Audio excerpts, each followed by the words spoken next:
Chers amis auditeurs, ce soir dans Je vous demande de vous arrêter, on va prendre la poudre d'escampette. Enfin, si on le peut. Car aujourd'hui, utiliser la voiture, c'est une sacrée aventure émaillée de beaucoup de contrariétés. Vous l'avez compris, nous allons parler de ce moyen de locomotion qui fait tant parler de lui, justement, surtout par les temps qui courent. Alors, en voiture Simone, générique. Bravo. Je vous demande de vous arrêter. Je vous demande de vous arrêter. Je vous demande de vous arrêter.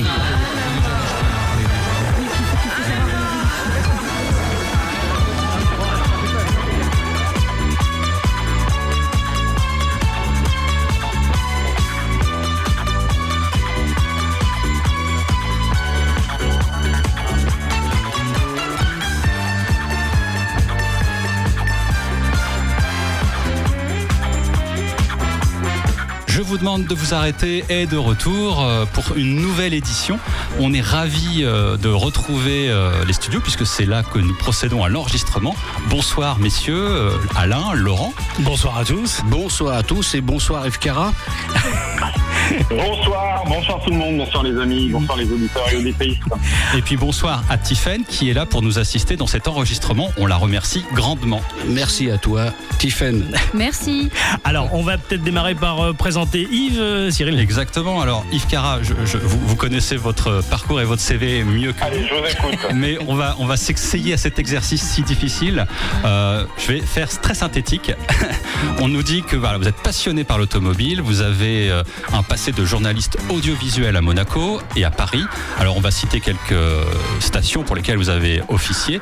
TMC, RMC, M6, RTL, RFI, TF1, France 2, Europe 1, pour en citer donc quelques-unes. Et puis, surtout, la casquette qui nous intéresse ce soir, c'est la qualité de porte-parole qui est la vôtre au sein de l'Automobile Club Association, communément appelée ACA. J'ai tout bon ? Tout à fait, parfait. Il l'a bien dit. Il y a aussi quelques télés, reportage sur TF1, France 2, pas mal de choses, pas mal de visuels. Et un passage aussi sur des sites internet de médias qui m'ont beaucoup appris sur les réseaux sociaux. Donc c'est pour ça qu'à 60 ans, je suis assez au fait de tout ce qui est réseaux sociaux, sinon je serais un peu largué, j'avoue. Alors, la première question qu'on va vous poser, et puis vous verrez au fur et à mesure, ce sera Alain, Laurent et moi-même qui poseront ces questions. D'abord, c'est de savoir très précisément, en tout cas plus précisément, quelle est la fonction de l'Automobile Club Association, et dans un deuxième temps, quelle est votre fonction au sein de cette association ? Eh bien, l'Automobile Club Association, ACA, existe depuis 1900, donc plus de 120 ans. Une start-up bien ancienne, parce qu'on est plein d'enthousiasme. Et en fait, vous savez, au début du XXe siècle, pour accompagner cette merveilleuse invention qui était l'automobile, qui causait beaucoup de morts sur les routes, des personnes se sont organisées en association et c'est ce qu'on a fait avec d'autres automobiles clubs européens, créer les premiers panneaux, créer les premières règles de circulation, conduite à droite, quand on arrive à un carrefour, les premiers marquages au sol, les premiers permis de conduire. Il n'y avait rien au début. Donc il y avait vraiment beaucoup d'accidents. Donc voilà, on a été créé pour ça. Et puis 120 ans après, c'est vrai que la sécurité routière est très importante pour nous. Ça ne veut pas dire qu'on est pour le tout radar, bien évidemment, mais c'est important. On est aussi membre de la Fédération internationale automobile. Il y a un automobile club par pays et c'est nous, on en est très très fiers, donc on accompagne toutes leurs actions. Et puis je dirais qu'on a plus d'1 200 000 adhérents, et que bien sûr on les soutient dans tous leurs problèmes, notamment juridiques. Par exemple, vous avez eu un PV injustifié, je précise, on vous aide à le faire sauter. Si votre voiture a été réparée par un garagiste et puis vous avez toujours le problème, elle a été mal réparée, le garagiste ne veut rien savoir. Prendre un avocat, ça coûte cher. Nous, nos juristes, ils s'en occupent. En général, ça se passe bien. Voilà. On est un peu une assurance mobilité, une complémentaire mobilité de votre assurance voiture. Il y a un sacré réseau quand même, Yves, au niveau de l'association. Oui, il y a un sacré réseau. On a des bureaux à Lyon, à Paris. On a des circuits de sécurité routière aussi pour le risque routier en entreprise avec ACP, Automobile Club Prévention, qui fait partie d'ACA. Oui, on a un gros réseau. Et puis c'est vrai que depuis 5 ans, depuis que j'ai rejoint en tant que porte-parole et chargé de communication l'Automobile Club, qui était pas connu, même s'il y avait des actions très très importantes. C'est vrai que le réseau commence à être conséquent, ouais. Aujourd'hui, l'Automobile Club Association, c'est une structure qui est totalement détachée de toute organisation ou mouvement politique. Tout à fait. Nous en sommes très très fiers, totalement apolitiques. On n'est payé par aucun parti, aucune subvention, rien. On se débrouille par nous-mêmes, nos adhérents, nos partenaires, et on dit comme ça. Et puis j'ajouterais aussi que, mais on est aussi un opérateur très important en France, le deuxième de stage de récupération de points. Donc voilà, vous pouvez aller sur notre site, vous inscrire pour faire un stage sur 2 jours pour récupérer 4 points. Donc ça veut dire que vous pouvez vous exprimer tout à fait librement dans la moindre expression que vous auriez à faire, quel que soit le média en fait. Tout à fait, oui.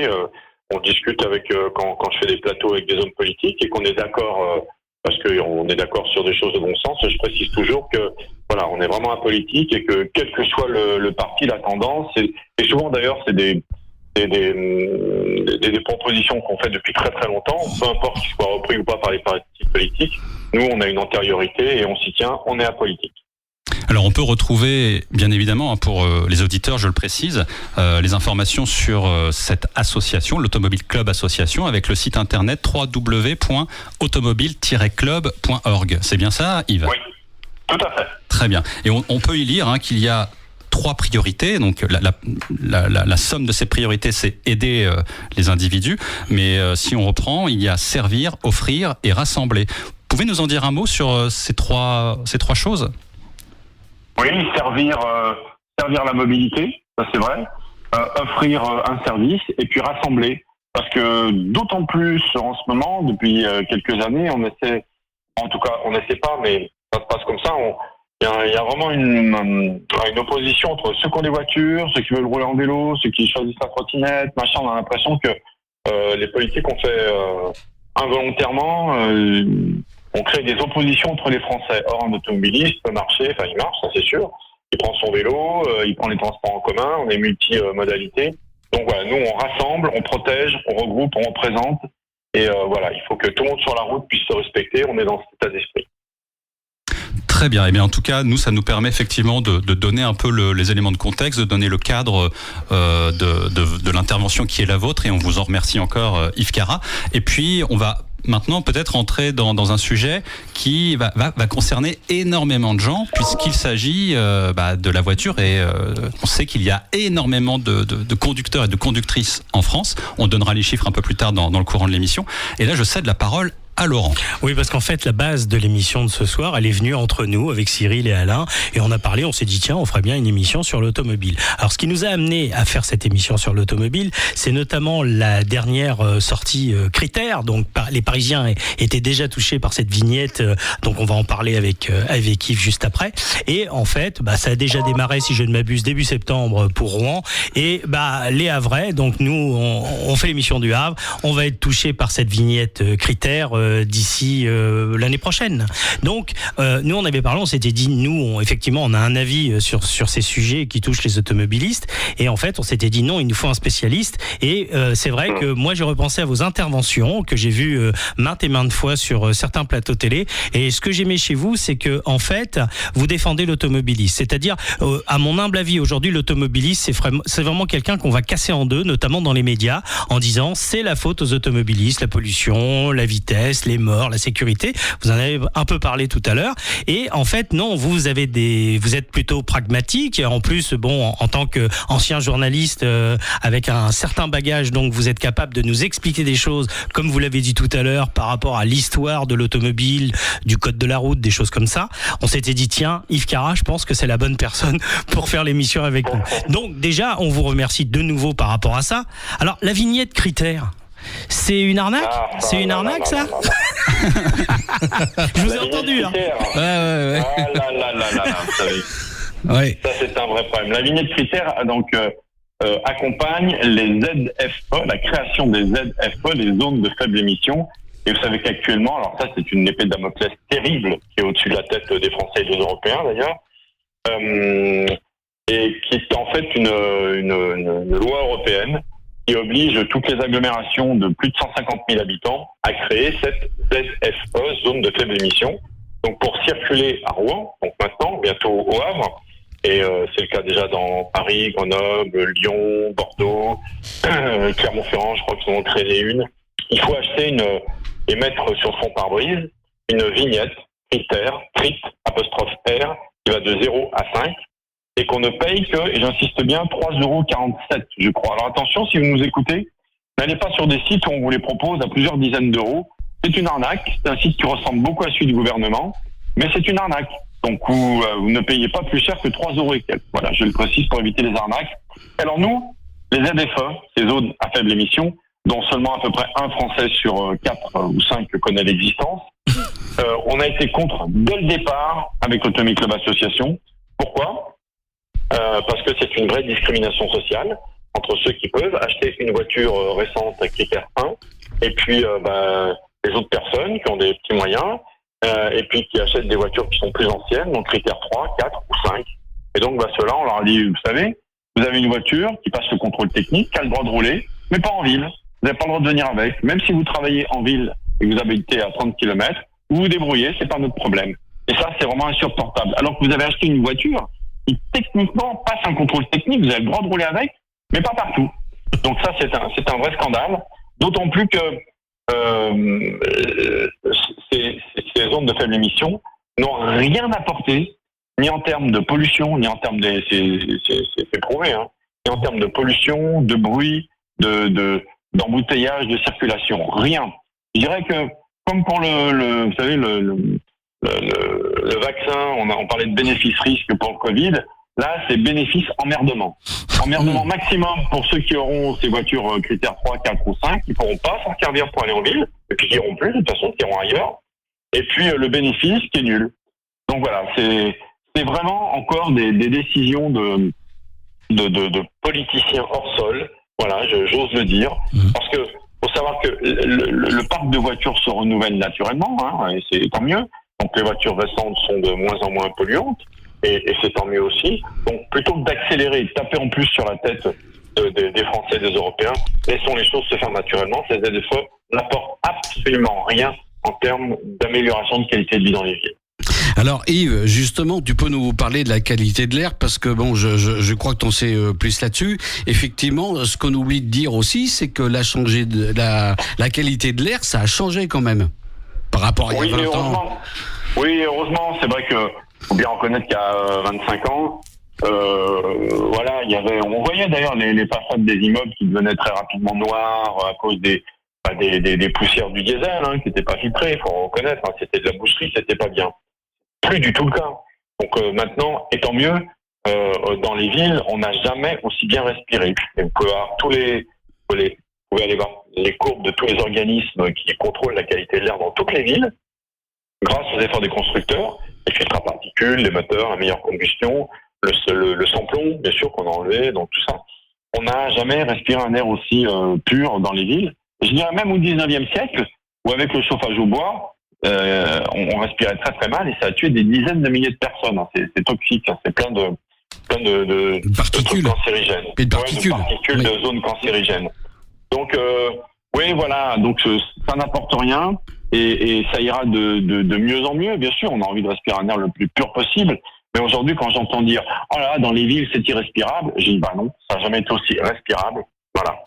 Alors cette mesure, Yves, de la ZFE, la zone à faible émission, et qui implique les vignettes critères, ça part de quel endroit ? C'est quel politicien ou quel député qui décide de mettre ça en place ?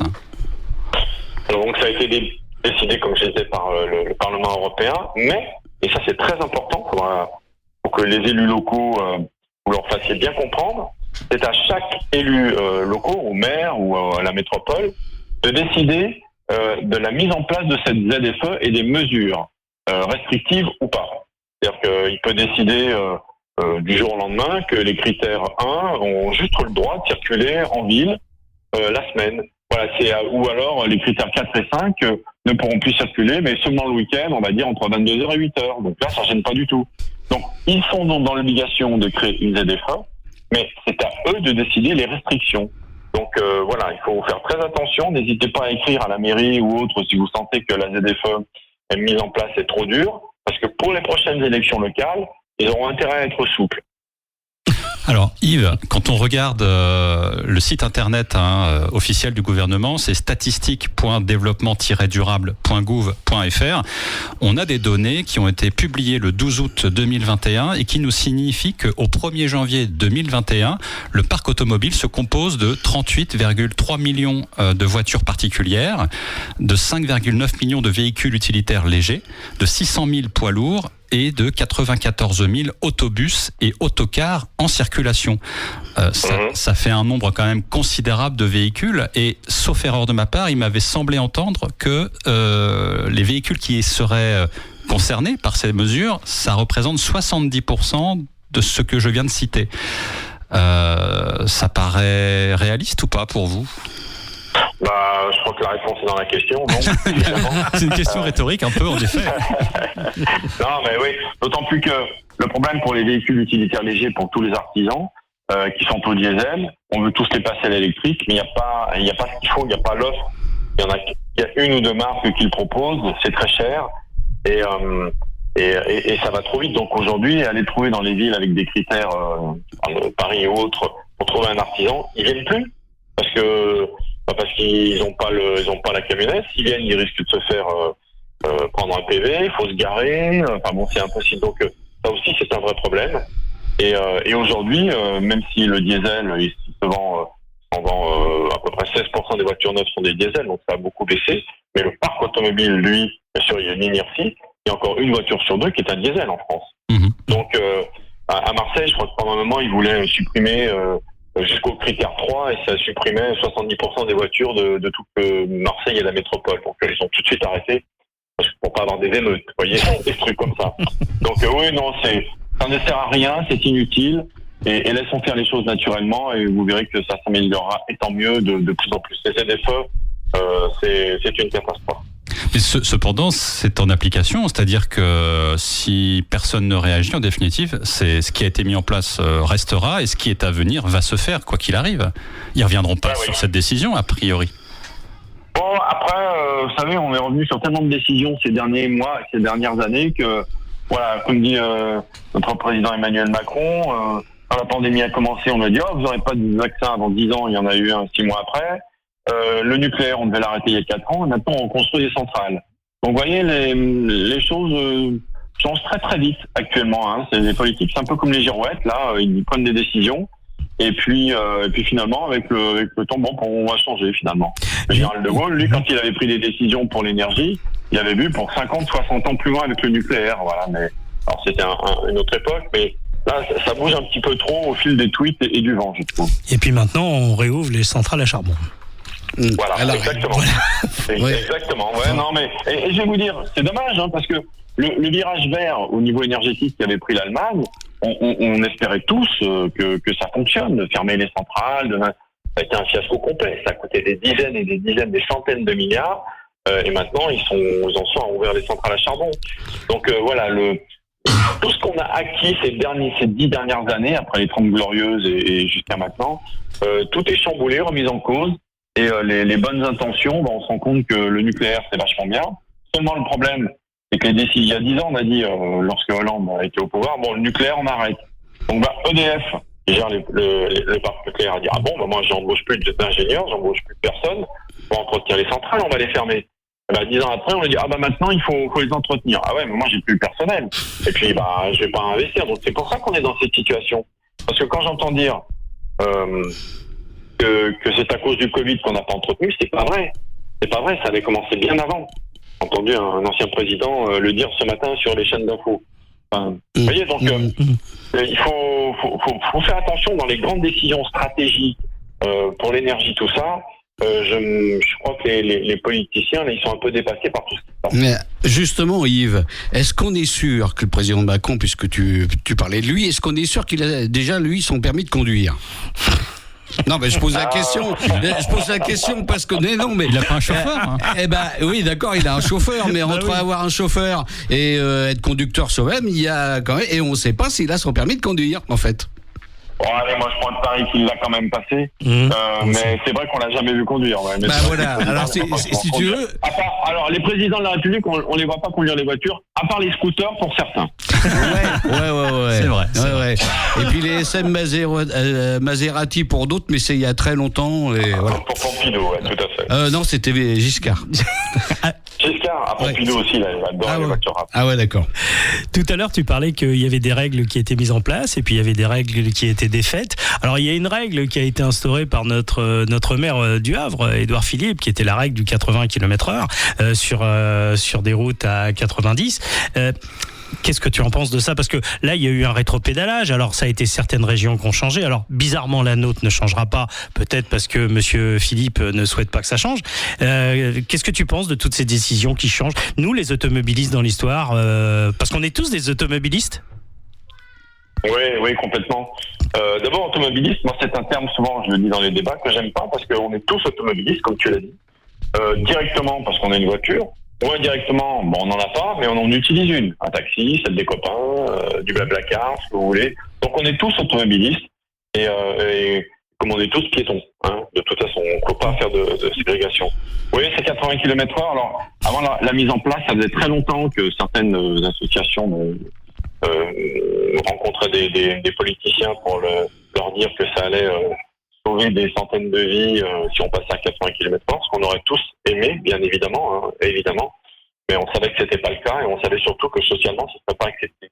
Et on avait créé un site qui s'appelait moisjyvais.com pour demander à tout le monde, nos adhérents, mais tout le monde, s'ils étaient pour mise en place d'un 80 km/h sur toutes les routes bidirectionnelles sans séparateur central. La réponse à 98% a été non.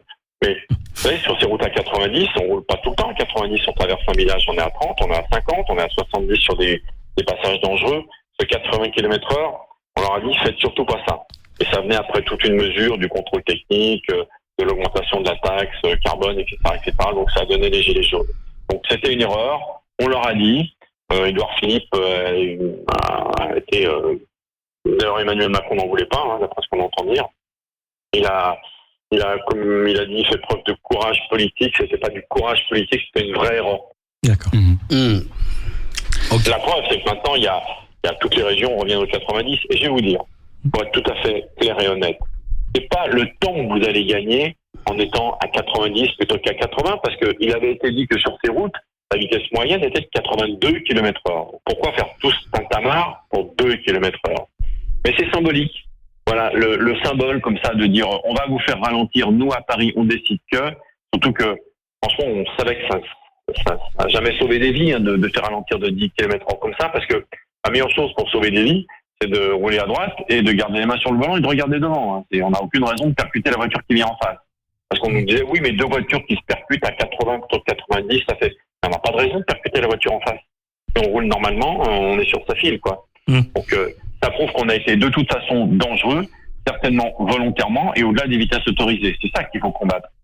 Donc voilà, c'était les quelques secondes qu'on gagne à 90 ou 80, ça change pas la vie, ça c'est sûr. Par contre, c'est symbolique, et c'était une mauvaise décision. Moi, je voudrais aussi rebondir par rapport, je dirais par rapport à toutes ces règles qui sont assujetties aux personnes qui conduisent un véhicule, et puis par rapport à certaines restrictions. Alors à la volée, on pourrait parler des péages, on pourrait parler du stationnement, on pourrait parler de l'essence. On va en parler d'ailleurs de l'essence.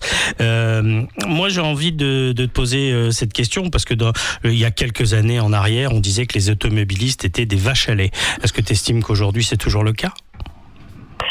Moi, j'ai 60 ans et depuis l'âge de 10 ans, donc dans les années 70 et quelques, j'entendais déjà ce terme, l'automobiliste est la vache à lait de l'État. Super taxé, déjà pour le carburant. Il n'y a aucune raison que le carburant, qui est un bien de consommation essentiel, soit taxé à 60%. À part dire, vous n'aurez pas le choix, vous êtes captif, on va vous prendre le pognon. Il n'y a aucune raison. Alors, ok, la France redistribue beaucoup, etc., mais l'État pourrait être plus efficient dans ses dépenses. Mais ce bien de consommation essentiel taxé à 60%, c'est ahurissant. Donc oui, l'automobiliste est une vache à lait, oui, c'est pas nouveau, ça a toujours été comme ça, malheureusement. Alors, ce que je vous propose, chers amis, c'est qu'on marque une première pause musicale. On avait vu avec toi, Yves, sur quelques titres. On va commencer avec celui du groupe The Cars et leur titre Drive. C'est de circonstance. C'est de circonstance complètement. Il se trouve qu'effectivement, c'est de circonstance, mais je trouve la mélodie très très belle. C'est des années 80. Et c'est doux, c'est bien, vous êtes sur la route 66, vous regardez bien loin devant vous et vous écoutez cette chanson et vous voyagez et vous rêvez. Alors on va les écouter ensemble. Musique.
C'est Méry. Je vous demande de vous arrêter sur Westrack Radio. Voilà, donc on a entendu le groupe The Cars et le titre Drive, effectivement, plutôt sympathique. Et oui, Laurent, tu veux intervenir ? Oui, petite pensée au passage. Le leader des Cars s'appelait Ric Ocasek, qui nous a quittés pendant la période du Covid aussi. Donc, une pensée à Ric Ocasek au passage. Et c'est vrai que c'est une très très belle chanson, tirée d'un très très bel album qui s'appelle Heartbeat City. Voilà, pour ceux qui veulent écouter. Très bien. On dirait Georges Lang. C'est presque ça. Alors, je sais pas comment je dois le prendre. C'est presque ça. Bien. Ah oui, j'adore Georges Lang.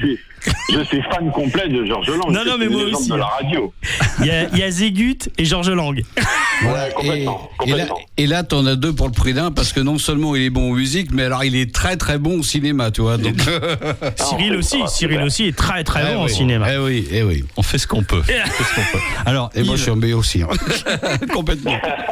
Yves, ce que je te propose tout à l'heure, tu as commencé à expliquer où étaient situés, je bafouille, les ZFE. Alors on va peut-être aussi revenir juste sur ce sujet parce que moi j'ai la carte sous les yeux, issue du site internet service-public.fr, des zones qui sont à venir, des ZFE. Et quand on regarde sur le territoire, donc il y a toute la partie des Hauts-de-France, Le Havre, Caen pour la Normandie, il y a Brest, il y a Le Mans, Saint-Nazaire, alors je vais pas tous les faire, mais Limoges, Bordeaux, et globalement, le centre de la France et on va dire le sud-ouest est plutôt épargné, oui. Mais il y a quand même énormément de zones qui sont à venir et ça revient sur un autre sujet dont on entend beaucoup parler, notamment avec les interventions de Jean-Marc Jancovici sur, je dirais, l'usage que l'on fait des énergies, des matières, et lui il appelle ça les énergies, quand on sait qu'aujourd'hui on nous propose d'aller vers du tout électrique, mais dans le débat, sauf erreur de ma part, on n'a peut-être pas suffisamment entendu ce que ça implique de construire des véhicules entre le thermique, entre celui qui est tout électrique, celui qui est hybride. Ça implique des matériaux qu'il faut aller récupérer, qu'il faut aller chercher. Qu'est-ce que tu penses de toutes ces choses-là, toi qui navigues dans ce domaine? Déjà, 2 secondes pour revenir sur les ZFE, on en a déjà parlé. Pour vider les centres-villes, il n'y a pas mieux aussi, avec le parking qui est trop cher. Je peux vous dire, si vous voulez vider un centre-ville, vous pouvez y aller. Et d'ailleurs, vous savez, on a 36 000 communes en France, et il y en a très très peu qui ont un parking payant, un stationnement payant. Il y a les grandes villes, il y a les communes, mais moi je voyage beaucoup dans le centre aussi de la France, notamment au mois de juillet. Et tout le monde ne fait pas payer le parking. Ou alors il y a une zone bleue pendant 2 heures et puis le prix après est tout à fait raisonnable. Donc ça, il y a pas d'obligation d'un stationnement payant. Maintenant, pour les énergies, pour les énergies, là on en revient sur les députés européens. Ils ont de fait imposé l'électrique. Ils se sont nommés ingénieurs en chef. C'est une erreur. Ils auraient, mais c'est pas moi qui le dis, c'est tout le monde. Carlos Tavares, c'est tout le monde. Ils auraient dû donner un agenda. Voilà, jusqu'en 2035, 2040, on va réduire de temps les émissions de chaque voiture. Voilà, vous vous débrouillez pour la technologie, on ne veut rien savoir, mais votre agenda, c'est ça, à discuter raisonnablement.